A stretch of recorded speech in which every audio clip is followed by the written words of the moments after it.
Hi everyone, something different today.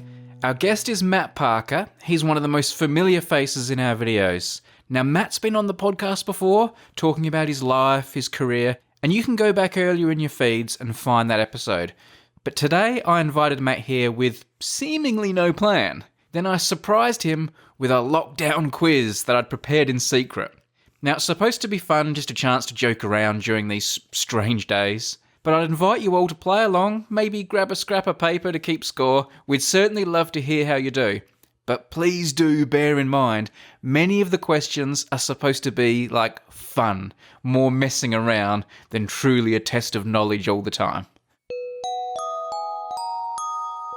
So Matt, the world has been in lockdown. You, of all people, are someone who I think of as being everywhere and doing a million things at once, and you're quite a flighty bird. I can't imagine how it's been, sort of being a caged bird for you. Both, like, very comforting and satisfying and very surreal. So you're absolutely correct. I'm normally traveling a ridiculous amount, and I should have done a UK tour during the lockdown. I had a run of maybe 10 or 12, like, due to adequate demand, extra tour dates on my Humble Pie tour, and they all got cancelled and postponed. Yeah. And so I think Lucy, my wife, and I have set a new, definitely marriage record, potentially relationship record of number of consecutive nights spent in the same place. Is that a good thing or a bad thing? I don't know. We've actually put in the diary, mid next month, we will have 100 consecutive nights spent in the same bed together. Wow. And so we'll have a little celebration. We'll put it in the diary. I think now we're like well over 70. And so we can't think of a time we've both been in the same place for as long. And so it's good to know that our marriage wasn't successful solely because both of us traveled a lot and we weren't around each other all that much. It's thankfully we're doing okay. What are you doing? Like, what's taking up most of your time? Yeah, well, all the live stuff just went. And so I used to do a lot of, obviously, stand-up performance. And so the tour went, the regular gigs in London that I do all went. And then also all the work I do with schools just evaporated. So both the Mass Inspiration shows, which are like the big shows I do, with James Grime and everyone else, Rob Easterway, they all got cancelled. And MassFest got cancelled. And then visiting schools, that all got cancelled.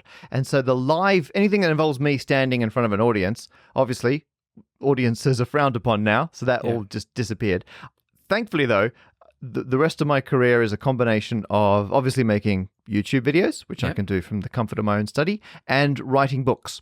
Yeah. And previously, I was planning to do a lot of writing work kind of after the summer.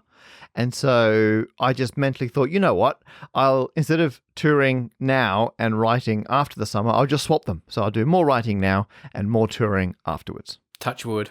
Neither aspect of that deal has quite worked out, but we'll see. Have you been doing a lot of quizzes?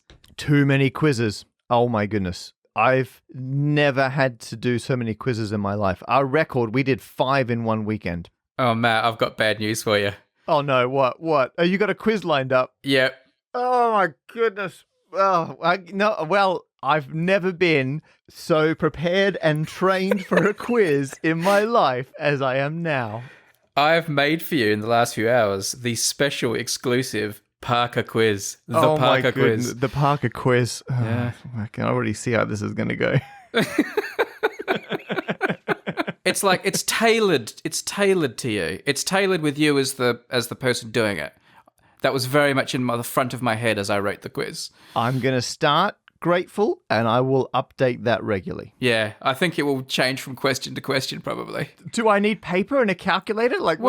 I mean, I can't imagine you haven't got paper and a calculator with you, but I've got you won't need it. 3 calculators. Yeah, okay, good. Just looking around my office going, which one's closest? Probably the Casio. Now, I know people at home will want to play along. There are some that they will be able to get. There are others that, well, maybe they won't. But if you want to play along at home, please do and let us know how you got along. But I guess we'll go through these questions. Yeah, I'd be very keen to see how other people do. Yes. See where I sit in the pack on my own quiz. Yeah, so we'll add up your score as we go. people can tell us what their score is. So Matt, like a true professional, if you do know the answer, like don't blurt it out straight away. Give the people at home a chance to pause and, It's not going to be easy to give the impression I don't instantly know all the answers, but I'll do my best to hold some of them back. How are you feeling about this? Are you like apprehensive? I mean, obviously I have a track record of dropping you in it. I'm somewhere around 35% apprehensive. Yeah. And I'm somewhere around 60% excited. And then there's like a little 5% of what's Brady actually up to. X Factor, like just 5% of X Factor. Yeah. There's yes. As I said, I've written this quiz with you in mind. So I'm starting with question 0. Excellent. I already love this. Is already my favorite quiz. All right, question 0. The famed Terence Tao, regarded by some as the greatest living mathematician, Yep, including me, was born in what city? Oh, I'm starting to see your own bias coming through in this quiz, Brady. So, I mean, by the way, when I say including me, I mean I also regard him as the greatest living mathematician. Okay, and it's fantastic that an Aussie has that title. Yes. And as you know, there are many cities in Australia which produce people of a wide range of calibers. But I think he's probably Adelaide's greatest gift to mathematics. He most certainly is. I don't know who else is on the list, but it's definitely Terry at number 1. I don't know if we should do the answers at the end or as we go. Maybe we should just do them as we go. So you're going to mark me as we go along? I'm going to mark you, yeah.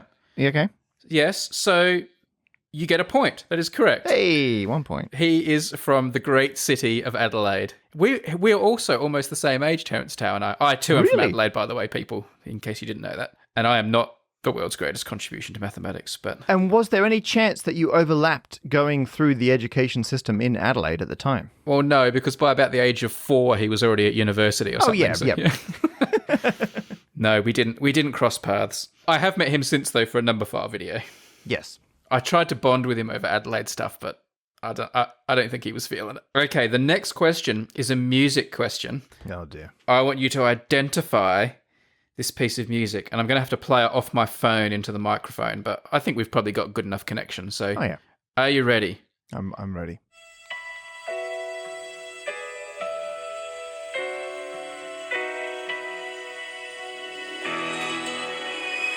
Feels like a film soundtrack.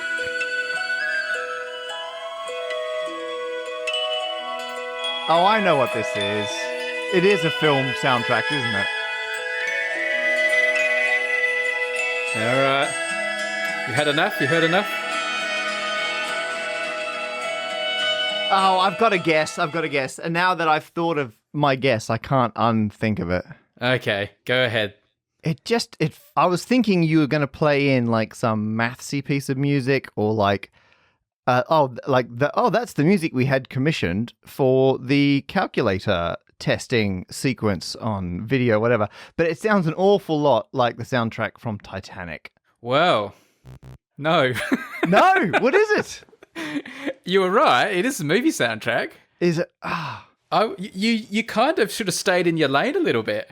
Oh, really? Is it like Beautiful Mind or The Man Who Knew Infinity or something? It is Goodwill Hunting. Goodwill Hunting. I thought you'd nailed that. I thought when you said film score, I thought, he's nailed it. No. Do I get a percentage of the point for genre, or is that not how we're doing it? No, fine. No, I don't think so. I think that's 0. I'm afraid. I can't give a point for that. I'm scoring separately here at home. I'll do that. Okay. Alternative score. Yeah. So, would you believe I've not seen Goodwill Hunting? Have you not? No. Oh dear. Well, you're not going to like the next 2 questions then, because this is the Goodwill Hunting section. Oh my goodness. Like I've watched James Grimes' YouTube Numberphile video about it. Well, I don't think you'll get the next question then. Oh, okay. But here we go. I'll ask it anyway for people playing at home. Question 2 is who directed the film Goodwill Hunting? I'm guessing that's going to be a blank from you. Yeah. Yeah. Who was in that? It was what's his name and what's his face? Yeah, they were in it. Yeah, those guys. Matt Damon and Thingading. Yes. Yeah. So I'm going to go with Matt Damon. It was not. Although he did write it, interestingly enough. Oh, yeah. Right. I knew there was some Yeah. like a behind the scenes thing where they were shopping around the script for ages. Yeah. Yes. And question 3, you could guess this, so you may as well have a stab. How many Academy Awards did Good Will Hunting win? Oh, like some ridiculous number. What's a big number? I'll give you a clue. It's a prime number. Okay. I reckon they won. Cause I know like 7 is a lot.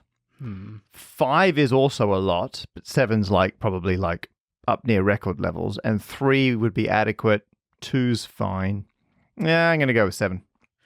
It was 2. 2? Yep. Yeah. Robin Williams was the best supporting actor, and Ben Affleck and Matt Damon won it for their original screenplay. Oh, there you go. Yeah. All right. Next question, Matt. This is question 4. I'm going to read you the name of 5 mathematicians. I'm going to read them in the order that they were born into this world. Right. But I want you to change the order. I want you to put them in the order of how old they were when they died. Okay. So the oldest, the one who lived the longest will be first. Got it. The one who died the soonest will be last, obviously. Got it. So descending age of death. You've got it. Here are your names. Yeah. Newton. Euler. Gauss. Ramanujan. Yep. And Turing. Okay, so they're in chronological order. Okay, so Turing sadly died in the 50s. I want to say around 54-ish, but I'm guessing. But the year they died, you realise is irrelevant. Oh yeah, but then I'm gonna guess what year he was born, and that's gonna give me a rough ballpark. So I think he died around 54. I think he was born around. Oh goodness, when I didn't think you'd go into this much detail to solve this. I reckon he died probably mid-30s. That's my guess. Okay, maybe 35, 40-ish. Okay, Ramanujan was writing to Hardy around just before the First World War. He died pretty young. I think Ramanujan died just younger than Turing, so I'm going to put 5 and then 4. Okay. Gauss did a lot, but Newton was super old when he died. Euler, I don't know. I mean, Euler did a lot, but reasonably youngish. So I'm going to say that. Okay, here we go. So, final ranking. Yep. Newton was the oldest, position 1. Right. I think then this could go either way, but I'm going to say Euler was 2, Gauss was 3, and then Turing, then Ramanujan. So it's the same ranking as yours, except I've just swapped the last 2. So, Matt, you did really well there. I'm going to give you a point for each slot that was correct. Yep. The only mistake you made was Euler and Gauss. You got them just the wrong way around. I should have swapped them too. Gauss was slightly older, but they were actually... Newton was 84 when he died, Gauss 77 and Euler 76. So that is close. You were so unlucky. You were unlucky there. And Turing was 41, Ramanujan 32. All right. That's an adequate... Yeah, that's good. I'm giving you 3 points there from a possible 5. Well done. Okay, here's the next question. What are the 7 millennium problems? Oh. Okay, so I should set a timer here, shouldn't I? Let's start. I don't want to. Obviously, I know them instantly, but people are playing along at home, and I respect that. So obviously, we're going to have the Riemann hypothesis. Yes. So I'm just going to get that one out of the way. I'll give you a point for each one you get. So yes, that's done. Boom, out of the gate. Okay. Up next, we're going to have fluid dynamics is going to be the Navier-Stokes. I'm going from more mathsy down, I think. Yes, Navier-Stokes is one. That's a big one. Then there's the Mills-Yang, which is the mass problem in physics about mass. Correct. Okay, that's 3. How many more do I need? Another 4. Yep. Wait, you said 7. 7. So the Poincare conjecture counts. Yes, it does. As one of the problems despite being solved. Okay, so I'm going to have Poincare. Now, I've got 3 then that I'm missing. I feel like there's one that you should definitely get, and the other 2, I don't know. I wouldn't have known them, but You probably do. Oh, I'm going to kick myself when you give them away. I mean, twin primes, I feel like that's not one. I'm not 100% convinced it's not. And what else is on that list? You know what? I'm going to guess twin prime, and then I don't know the other two. All right. So... Is it a magic square where all the numbers No. are square? Oh. That's the kind of caliber problem I'm thinking about. Hodge conjecture is one. Hodge. Birch and Swinnerton Dyer. Oh. And the one that you'll kick Yeah. yourself about is P versus NP. Oh, of course it's P versus MP. Yeah. All right. Oh, it's embarrassing. Nah, at least this happens in the fire of a quiz. Sorry, everyone out there who was yelling P versus NP. I knew Question 6. What would the word maths score in a game of Scrabble? Oh, no. Okay. I'm writing out maths in front of me. Now, I'm hoping, because I'm going to have a lot of error bars on these, it all cancels out. So I reckon A is going to give you 1 point, T is going to give you 1 point. They're both pretty straightforward. What's the maximum value? That goes up to like 7, doesn't it? On a Scrabble tile. Roughly. So, Roughly, yeah. let's say that an M is going to give you 3 points. The H is going to give you 3. S, you can tack an S on anything. So I'm going to say 1. That can't be a high-scoring tile, surely. So if I add those up, I've guessed 9, but I feel like I've lowballed that. But I'm going to stick with it. 9 points. Oh, Matt, it was 10. Come on. The H was a 4. H was a 4. Is that the only one I was off? Yeah. Well, I mean, that's the power of estimation for you. You get close. You should have just added that one. I mean, you get 0 points, but that was good play. It was a good effort. Thanks. All right. That's kind of my thing. Yep.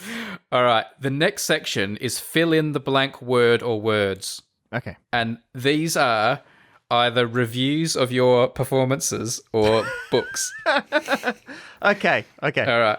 Question 7. This comes from the Wii review of your Humble Pie stage show. Got it. We review. Here's the quote. Humble Pie is a charming mix of 80s nostalgia, full-on geekery, and really excellent blank. I mean, 80s nostalgia because I play Pac-Man live on stage. Yeah. Geekery is heavily implied. Yeah. So the thing is, there are lasers in the show, and that often got a mention in a review. They've already mentioned because most reviewers get a little fixated on the just absolute nerdy, like unashamed nerdiness and mathematics in what has been billed as a comedy show. I feel like you're reviewing it now, Matt. Exactly. And all dates are on standupmaths.com/show. So I reckon it's going to be lasers. I think lasers is what is the final word. Okay. I'm afraid that's incorrect. Ugh. It was 80s nostalgia, full-on geekery, and really excellent puns. Puns. Okay. Wow. Now, we're going to hear from Matt Buck on Amazon talking about your book, Humble Pie. There's a very high variance in the... Matt says your book is enjoyable, but not enough blank. Oh, wait. This would be enjoyable, but like not enough maths. Because a lot of people got upset that I had too much like programming and engineering and like applied things. So I reckon not enough maths. Correct. Point. Yes. Finally, Peter Ennals, again on Amazon. Mm-hmm. This time it's a review of things to make and do in the fourth dimension, another of your books. Thank you. Peter says, my inner nerd was awoken again by this book, and I'm glad it was. You do not need a blank to enjoy this book. Oh, Peter. I feel like I've changed Peter's life. It's probably something like you do not need a maths degree to enjoy this book. Point. Correct. Yes. All All right. If you're enjoying this quiz or just quizzes in general, then you really should check out Brilliant. They're today's episode sponsor. Brilliant's a site crammed with interactive courses and problems and quizzes designed to sort of change the way you think, to sharpen your brain for math or science or anything else really. The people who make them are really obsessed with knowledge and learning. They're always thinking about the best way to make a new course or a puzzle, kind of opposite to the quiz I'm doing today, you could say. They've got all sorts of bells and whistles that help you keep track of how you're doing. It's not about like keeping score, but it's always fun to like go on a streak or at least see how other people fared with a particular question you just tried. The big meaty courses are definitely the highlight on Brilliant. Things like number theory and logic, probability, they're all covered in depth, and that's just to name a few. But I'd also just like to point out how much I love their daily challenges. A new conundrum every day, usually with great little animations and artwork. They often get you smiling. They always get you thinking. This week there was one about Fibonacci numbers, actually. I mean, the question was basically this. If you got a Fibonacci sequence starting 0, 1, 1, 2, 3, 5, 8, 13, etc., we're assuming the first term is 0, which of these terms will be an even number? Will it be the 17th, 18th, 19th, or 20th term? Have a think about it. Maybe even go to Brilliant, answer the question, and then look at all the discussion that comes after that. Check them out, brilliant.org/numberphile. Use the /numberphile. That'll tell them you came from here. It'll also get you a 20% discount on Brilliant's premium service. That's the extra level that unlocks everything. You can also give a Brilliant subscription to someone else as a gift if you think they might enjoy it. Again, brilliant.org/numberphile. The next section is Festival of the Spoken Nerd. This is the show that you do with your good friends. Yep, Steve Mould, Helen Arnie. 10 years you've been together on planes, in vans. This is your sister and brother from another mother in many ways. Yeah? Yep. We've spent a long time in enclosed spaces. These are important people in your life. They are. Okay. Question 10. What is Steve's birthday? Oh, that's just... hang on. Steve's birthday often falls while we're touring and normally when we're doing an autumn tour. So his birthday, if I had to guess, is in September. Well, that's not... I'm looking for a bit more specific date than that, but... I mean, if that's already wrong, is that... I mean, 18th of September. 18th of September, incorrect. 1978. 5th of October. 5th of October, that's close. That's practically September. Question 11. What is Helen's birthday? See, I knew that was gonna... Oh, my goodness. By the way, for the record, Steve didn't know your birthday. Helen does know your birthday. Because she does. She says she has to fill out all the passport stuff and all that Yeah, when exactly. you guys are touring. And Helen organises the party for myself or Steve when it's our birthdays. But when it's Helen's birthday, like a couple of days out, one of us would text the other one, Steve and I, going, "Oh, have we done anything for Helen's birthday? No, we haven't. Oh, quick!" And then but we always do something. We put the effort in. So when is it? When is Helen's birthday? It's also birthday? on tour. It's October, November time. So I'm going to guess the 27th of October. 4th of November. Oh, what is it with... See, months really just kind of fade out for me. I don't see it as an abrupt end. Do you feel close to these people? Are they your friends? Yes. Well, the reason we're good friends is we automate much of our lives, and remembering birthdays is not something we trust our brains to do. Well, then, question 12. What is Steve's middle name? Peter. Correct. Yes. I know why you know that, though. It was a joke in a show. Yes, because when he told me, I knew it. Question 13. Oh, what is Helen's middle name? No, I don't know Helen's middle name. Helen, Catherine, Arnie? No, they're sisters. Is it also Helen Arnie? No. Oh, what is it? Benoit. No, it's Amanda. Amanda. Yeah. Amanda. All right. This question. Helen Amanda Arnie. So her name is just Ha. Here, this is a question suggested by Steve. Hey, did they know my middle name? I actually didn't ask. No. Helen did know your middle name, but she did. I don't know your middle name, but Helen does. Oh, there you go. She didn't tell me what it was. What is your middle name? Thomas. Yeah. Yeah. This is a question via Steve. Mm-hmm. How many more subscribers does Steve have on YouTube? Oh my goodness! Than Matt. He overtook me like 6 or 12 months ago, and he hasn't let me forget. I think he's... he just wants to make me say that loud. I bet he's on the order of... Within 10K, I'll take as an answer. What's the difference between you? 80,000. No, it's only 59. No. Really? Yeah. Oh, there you go. I'm very happy to not have that point. Yep, 0 points. 600k to 541k as it stands at the time of recording. I thought he was just over 600. Oh, there you go. Good, maybe good. Maybe it's rounded. Maybe you were right, but Either he's faltering or I'm catching him. We'll find out. all right. Links in the show notes, people. That's a great question because people answering at home can change the answer themselves. And here's one from Helen. Mm-hmm. She wants you to name the first Edinburgh Fringe venue that you performed at as a trio, presumably. As a and trio? she said, she says our, so I assume it's the spoken nerd. And she says you can have a clue. Apparently, you guys only did one show there. It was in 2011. 2011. So we started doing shows 2010. We went up and did a one-off show 2011 because our first regular show was 2012, and it was in a nightclub, which I think at the time was the Sin nightclub. Or Sign nightclub, depending on your personal spin on it. Correct. Sign. Hey. No, not Right. now. I'm saying it. Yeah, the Club Sign and nightclub. Lounge. I think she was confident you wouldn't get that one. Oh, come on. There you go. I don't remember a solid maths named nightclub like that. All right. The next section is the inevitable Parker Square section. Oh my god. To the nearest 50,000.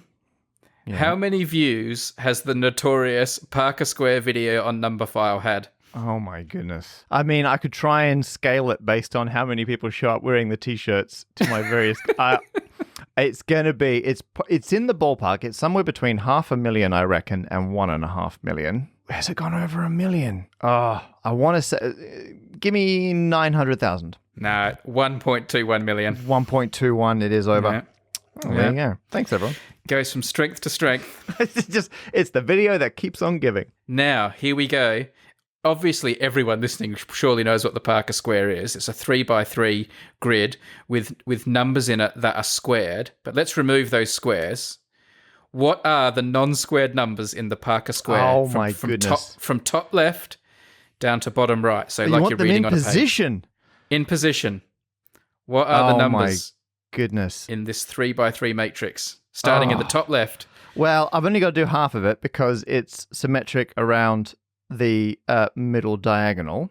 Right. I want to say the middle number is 37.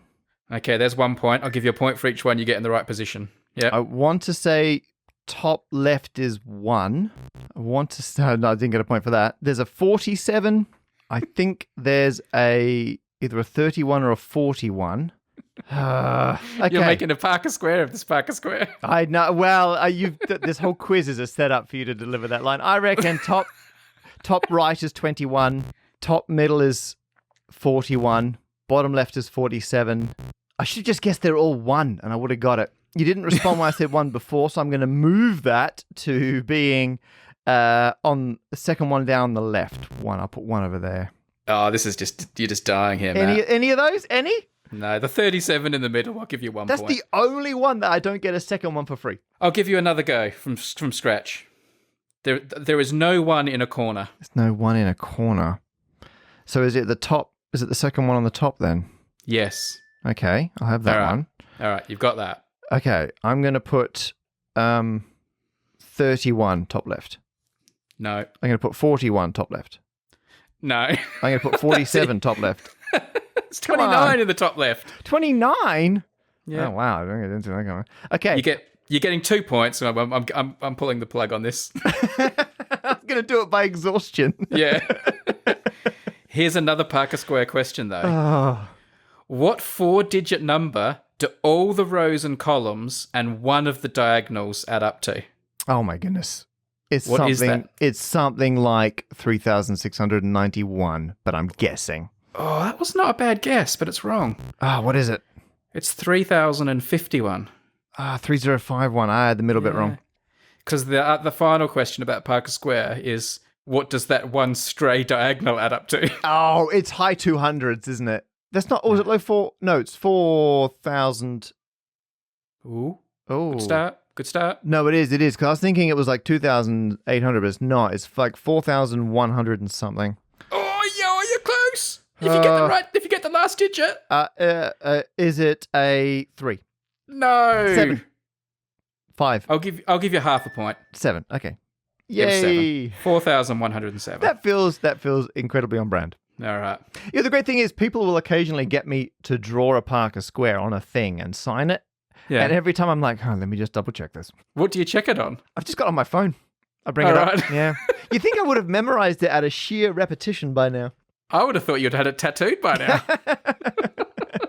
How cool would that be if someone came up to you with a Parker Square t-shirt, like to rub it in, and you just pulled up your sleeve and And went, I'm like, oh yeah, check this out. Yeah. I'll raise you. That's owning it. Yeah. All right. The next section is about the name Parker. Oh, okay. All right. Question 19. Who was Bonnie Parker? I don't. Bonnie Parker. Hmm. Sounds like an outlaw, like someone in the Wild West. I'm going to go American outlaw, but it's an absolute guess. You're right. Really? Yeah, but it's Bonnie. But it's different. It's not from the West. It's Right. but American outlaw is the most correct answer you could have given. Yes. Bonnie Parker is Bonnie from Bonnie and Clyde. Really? Yeah. Oh, there you go. I can't believe you got that wrong and yet got it right. You know, the important thing is I gave it a go. You did. 1 point. 1 point. Thank you. Question 20. The Archbishop of Canterbury, Matthew Parker, Correct. lived in which century? Oh, it was like 11th century. No. Ah. 16th. Ah.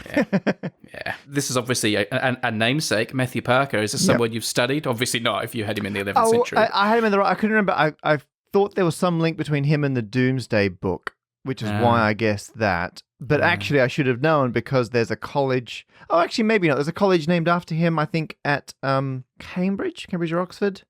Okay. And I've got, every so often, someone will give me a book about Matthew Parker. And there's a street named Matthew Parker Street in London as well, named after. I think I've seen you take selfies there on numerous occasions. You know it. For people who don't know, by the way, the Archbishop of Canterbury is like the head of the Church of England, kind of like, the closest thing the Church of England has to the Pope, but not really the Pope. He's the boss. Yeah. Question 21. A mathematician named Parker helped disprove a famous Euler conjecture relating to the mutually orthogonal Latin squares of order 4n plus 2. He also had and was known by catchy initials. Was he E.T. Parker, A.I. Parker, Yeah. or OK Parker? Hey, okay. I haven't watched James Grimes' Numberphile video about Euler squares yet. I'm sorry, Latin squares. It's okay. This wouldn't be helping It's not you. in there. Okay, right, No. right. Yeah. I'm going to say, okay, Parker. That is tempting. E.T. Parker, A.I. Parker. I'm going to go A.I. Parker. All right. Wrong. Ugh. It was E.T. E.T. Yeah. I figured okay was definitely written by you. Okay, yeah, it's too good to be true, literally. Question 22. The Parker Solar Probe Oh, okay. Yeah. That's interesting. is named after which astrophysicist? See, the reason this is particularly interesting for everyone listening is my wife is a solar physicist. And so this is like the Venn diagram of our household. Yeah. And it is Eugene Parker. Correct. Thank you. Eugene Newman Parker, for those of you who are... All those middle name fans out there. Unbelievable timing, because I'm going to put in a new question here, question 22A. Oh. And the reason is I actually emailed your wife earlier What? for help with a question, and she hadn't gotten back to me, but she just emailed me back then Oh, no. with the information I needed. Lucy! So here we go. She's like, okay, yep. Question 22A. Mm-hmm. What was the title of Lucy Green's PhD thesis? Oh, my... Oh. I've not read it. If it's close, I'll give it to you. Okay. No, I can if do you've got this. five words, Okay, I want okay. five So- words correct. So, what was she doing at the beginning of her career? So, it's definitely going to involve coronal mass ejections. So, CMEs are going to be in the title somewhere. It's probably going to involve in the sun's atmosphere. It's probably going to involve magnetic structures or fields. And it's probably going to involve reconnection. So, I'm going to put them together and say magnetic reconnection and energy release in coronal mass ejections in the sun's atmosphere. You don't get a point. What is it? It was called... You got 3 words. You got the easy one. The title of her thesis, which I have in front of me now, is Aspects of the Relationship Between Active Regions and Coronal Mass Ejections. Active regions is where all the magnetic reconnection goes on. Okay, no, fine. You're not having it. Active regions, fine. Well, I may not make that record number of consecutive days after all. I will, but we'll link to her thesis in the notes for the podcast, so that will win you some brownie points. Good. Please do. I'll make sure I read it before. We'll have the citations. All right. Okay. Question 23. We're back in the Parker zone here. For 15 months, an American woman named Edna Parker was the oldest person in the world. How old was she when she died in 2008? Oldest person in the world. I don't think anyone's hit 130.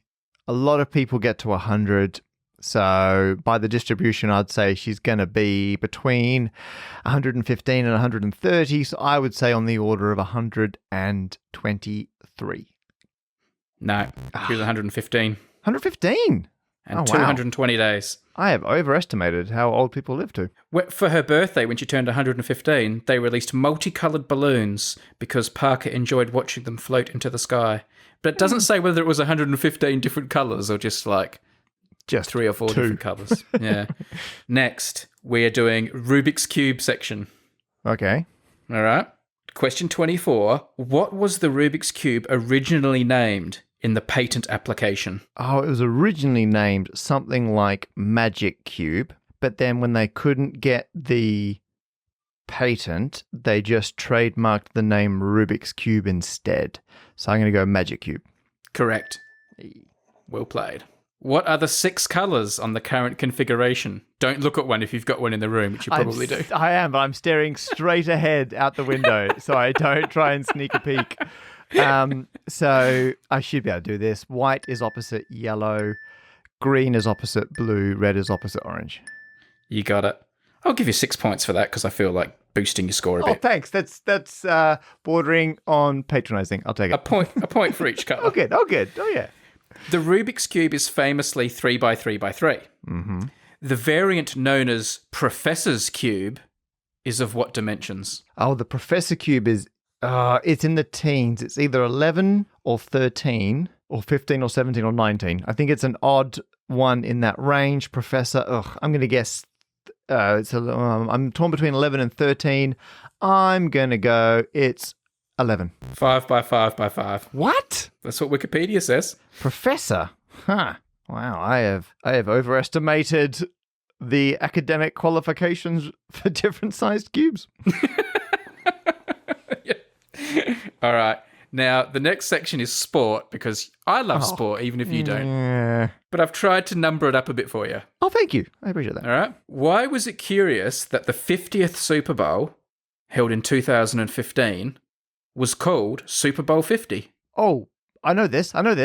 It's because previously they had always used Roman numerals to do the Super Bowl, but they didn't do that. They didn't want to call it Super Bowl, to be L.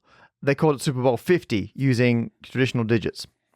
Correct. They went Hindu Arabic instead of Roman. Well done. I remember that. That was exciting. Now, these bonus points are only for Matt. People playing at home, especially Americans, aren't eligible for these bonus points. Oh, my goodness.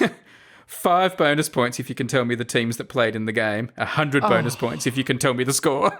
Oh, my goodness. Okay. That's worth a stab in the dark.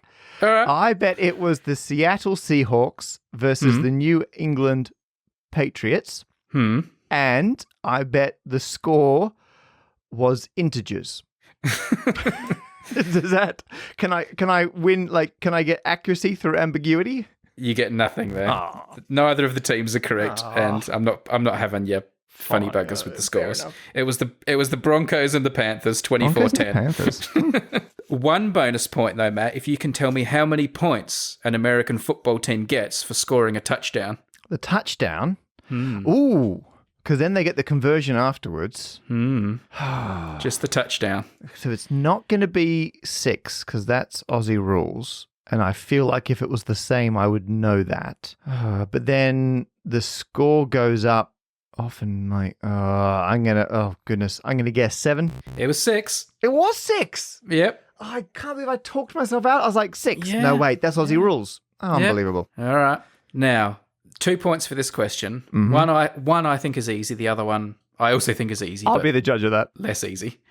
What 2 double-digit numbers is basketballer Michael Jordan most famous for wearing? Oh, well, because originally he either wanted 45 or his idol had 45. And when he couldn't get that early on, he took half of that, 23. But then when he he wore it briefly when he came back after his first of 2 unsuccessful retirements. He wore 45 for a bit. So 23 and 45.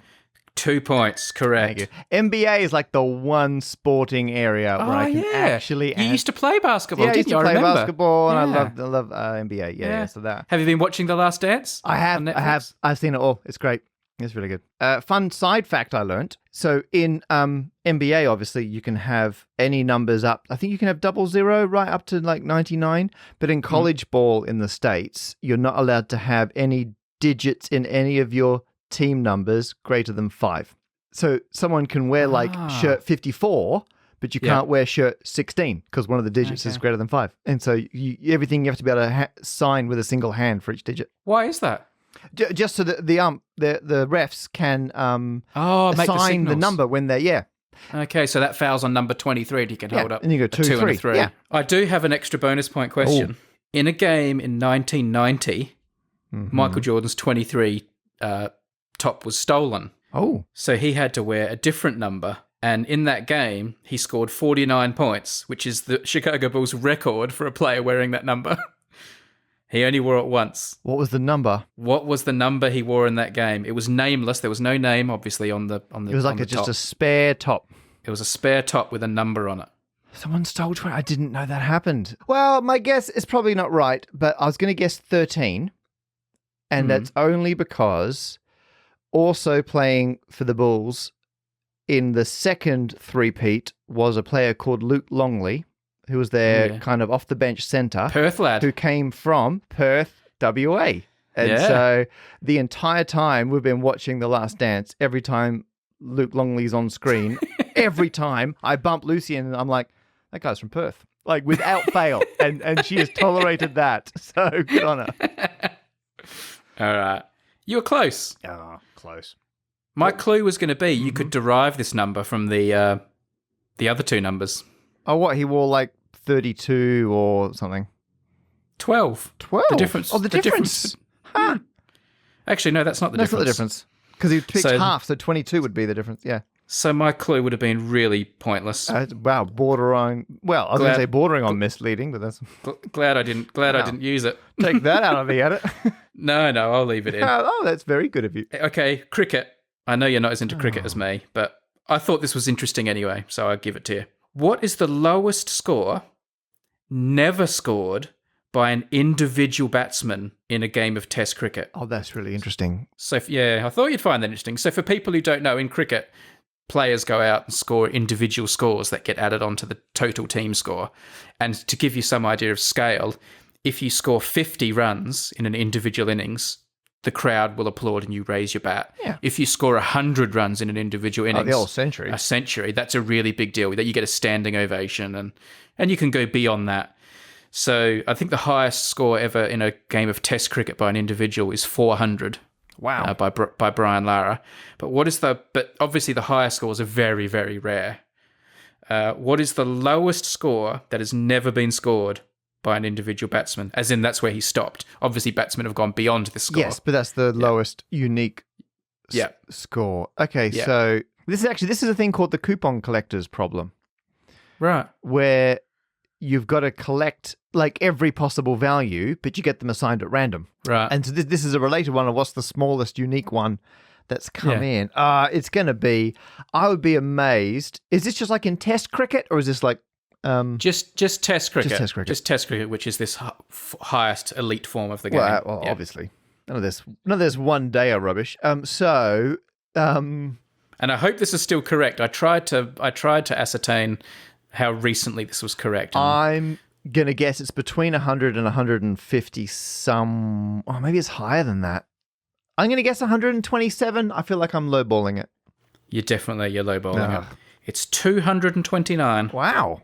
I was off No by no 102. individual has ever ended their innings on 229. That's the lowest. Here's a bonus point question. Mm-hmm. What's the most common score? Oh, wow. 37. No, you should have thought more about that. It's actually you could kind of like logic your way to it. What? It's like it's 50 or 100 because they get pulled off once they've achieved a milestone? Well, that would be quite a way to bring up the milestone. Or is it 0 because everyone just gets bowled out? And that would have been correct. 0. It's 0. Should have. You're 0. right. You're absolutely right. A duck. How many times have teams from Perth won the AFL Premiership? This is the highest honour that can be won in Australian football in the national competition. Oh my goodness! It's How like many the times? NFL of Australia.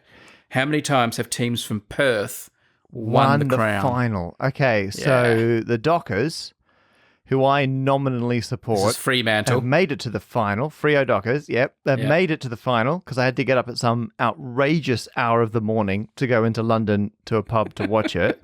Yeah. Watch them lose. Watch the... Oh, God, it was... Wait, was that against Port Power? Who was that against? Was it? I don't know. I don't think it Adelaide? was. Yeah, I don't think it was. I don't think it was. So anyway, this just shows you how much I know about it and how closely I do follow the Dockers. So, however, the Eagles, the other team from Perth, have won. The West Coast Eagles. The West Coast Eagles. That's them. I think they won their first one in the early 90s, probably around 91, 92-ish. And I reckon they've won it a handful of times. So I think it's probably going to be between 3 and 7. I'm going to guess 4. Correct. Really? Yes. I knew if I kept guessing at random, I'd get one eventually. Here's the final section. These are Australian questions, but with a bit of a Matt twist. Okay. But they all centre around I'm Australia. intrigued. Question 33. Adelaide's Rundle Mole, which is famed for its stainless steel sculpture, the Mole's Bowls. Oh, I was hoping that was the question. Because I was like, it's going to be the Mole's Bowls. No. I know you like the Mole's Bowls, famous stainless steel sculpture in the middle of Rundle Mole. My question is, what is the sculpture's official name? Oh. Its official name. It's nicknamed the Mole's Bowls. And I think there's a chance you'll just guess it, which is why I'm asking it. Probably like spherical or something like that. I'm going to go spherical. That was my first instinct. I'm going to give you half a point. Was it like spheres? The spheres. Ugh. The spheres. The But spheres. spherical, I'll give you half. Thank you. All right. Next question, 34. What are the highest and lowest points in Australia, and what are their altitudes to within 100 metres? Oh, wow. So the highest is, I believe, Mount Kosciuszko. And So you get 1 point for the name. And the lowest is going to be... How low below sea level, do you reckon? I mean, what's low? Is it like a salt plain in WA or something? Is that the lowest? Or is there somewhere in the middle which is super low? Or is it just Adelaide? I'm going to... You know I'm not going to give you a Western Australian place over a South Australian place, but yeah. Good point. I don't. I'm going to... It's going to be somewhere inland, and I'm just going to be guessing at random. I'm going to go Kalgoorlie. I thought you might know that. I thought you might know it. No. It's not as famous as I thought. Well, can I still guess? I bet it is on the order of like 100 meters below sea level. And I bet Kosciuszko, I don't even know how tall. Wait, aircraft fly at about 30, 40,000, 10,000. Is it like 1,500 meters above sea level, Kosciuszko? That's a guess. So the lowest point is Lake Eyre. Oh. And it's minus 15 metres. Oh. Which, because of the 100 metres I gave you, means I do have to give you the point. 1 point there. Excellent. Mount Kosciuszko, correct, but your altitude was off. It's 2,228 metres. Oh, wow, that's more than I expected. And I will give you an extra bonus point if you can spell Kosciuszko. I have a better chance with air. Kosciuszko. I've just written in front of me Kossiosco. Wow, you're a long way off there. Oh, what is it? It starts with a K.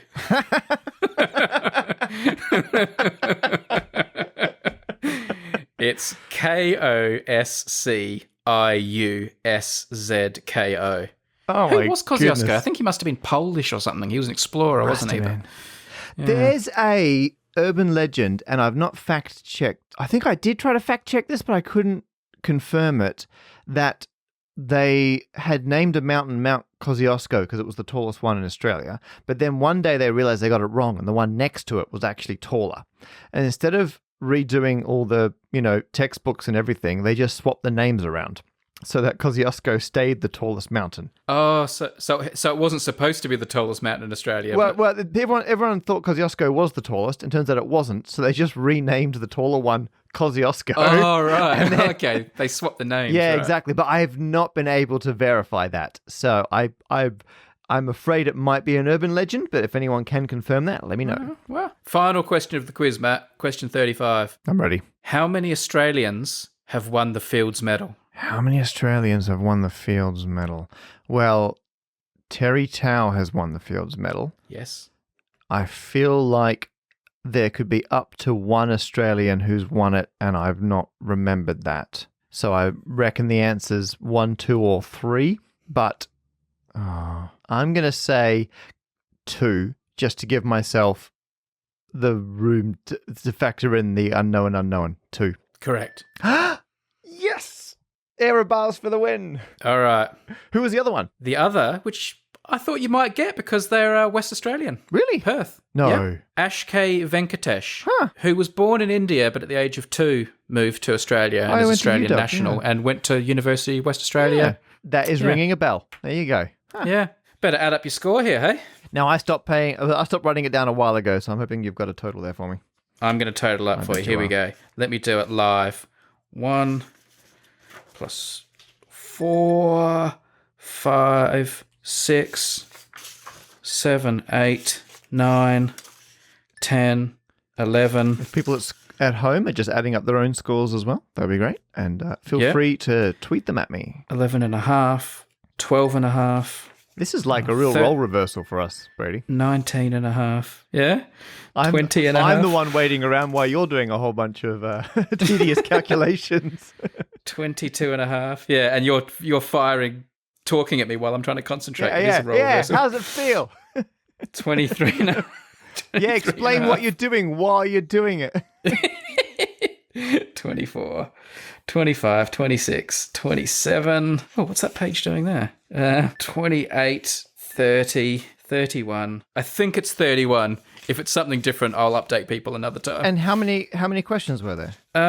There were 35, but there were different points. Lots of questions had multiple points. Oh, yeah, so it's that's on average, nearly a point per question. Yeah. Yeah. I think you did all right. How did you feel about it? I enjoyed it. Enjoyed it? I feel like by not having memorized the Parker Square, I've just made that slightly worse for myself. But other than that, I had a fantastic time. Like, what will be your takeaways? Is there anything you're going to take away from this? Things you feel like you need to learn more about, or things you sort of feel like are weaknesses in your knowledge, besides the names and birth dates of your best mates? A lot of areas for improvement, yes. Obviously, I've got to read my wife's thesis. That seems to be very important. Yeah. And my sport knowledge is both narrow and shallow, so that's good to know. The sport was the section you did better in than I expected. Oh, okay. Because you got the West Coast Eagles 4 premierships. Yep. You got the Michael Jordan stuff. You got the Super Bowl. The sport was your strongest section. Oh, wow. I think I made it too easy. I think you underestimated my ability to know, or at least estimate, ridiculous bits of sporting knowledge. Yeah. Well, thank you for playing. My pleasure. Are you subjecting other people to this? No. This is just me. Oh, wow. It was a Parker quiz. I feel special. Well, how am I going to do this quiz with other people? Like, I can't ask them what, Steve Mould's middle name is. You could craft a whole new quiz for someone else. I don't know. Oh, yeah, I could do a whole new quiz. Yeah, I might do that. But I'm not going to give other people the Parker quiz. No. I mean, are you going to give like the Grime quiz or something? That's what I was asking. Oh, right. Yeah. I'm not going to ask James Grime what Lucy Green's PhD thesis was called. He'd probably do better than me at the Parker quiz. Matt did not know this quiz was coming, people. No. I completely sprung this on him, which I felt really bad about when he told me he'd done 5 quizzes in one weekend. Yep, clearly practice does not make perfect. Yeah, you didn't help me with that intro there where you just started talking about how much How you much were I hating hate doing quizzes. Yeah, that's probably not the lead-in you're expecting. Matt, enjoy the rest of lockdown. Yes. Hopefully we'll talk. We might do something like this again sometime, We or should. a video We over keep Zoom saying we should do sometime, more or remotely stuff. Yeah. Yeah, we have been talking about doing a remote video, but we just haven't found the time yet. But One day. Thank you for keeping me entertained for an afternoon. This has been good fun. that was all right. It was very good, and there'll be lots of links in the notes to lots of the stuff we spoke about. Matt's books and shows, and Lucy's PhD, and all the important things that have come out of this household. and most importantly, Parker Square T-shirts. Obvious. That's all for today. Thanks again to Brilliant for making this episode possible. Brilliant.org/Numberphile to have a look. Also thanks to MSRI for its ongoing support of Numberphile. And most of all, thanks to Matt for being on the show. He's stand-up maths on various platforms, and there are links in the description to find him. I'm Brady Harron, and we'll be back again soon with another podcast.